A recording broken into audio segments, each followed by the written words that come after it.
লম্বা বর্ষে রিফেল হাসান। সুপ্রিয় দর্শক, আপনাদের দৃষ্টি আকর্ষণ করছি যারা সালের মধ্যে রয়েছেন মাঠের দক্ষিণ প্রান্তে, যারা টিনের চালে আছেন অবশ্যই আপনার সাবধানতা অবলম্বন করবেন, কারণ সেখানে যদি কোনো দুর্ঘটনার কবলিত হন সেটাই দায়ভার কিন্তু টুর্নামেন্ট টিমের। আমি অনুরোধ জানাচ্ছি অবশ্যই সুশৃঙ্খল ভাবে শান্তিপূর্ণ ভাবে দাঁড়িয়ে উপভোগ করুন।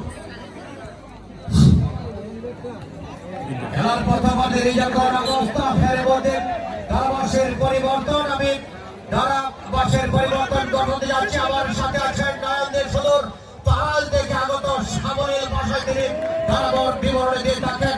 আমি এই মুহূর্তে মাইক্রোফোন তুলে দিচ্ছি নয়নদের হাতে। নয়নদের আপনাকে ভাই, আপনাকে অসংখ্য ধন্যবাদ।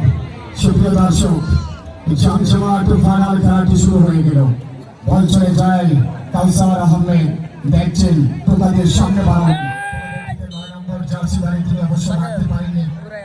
রিসিভিংটা ভালো হয়নি, বল চলে যায় গোল লাইন অতিক্রম করে মাঠের বাইরে।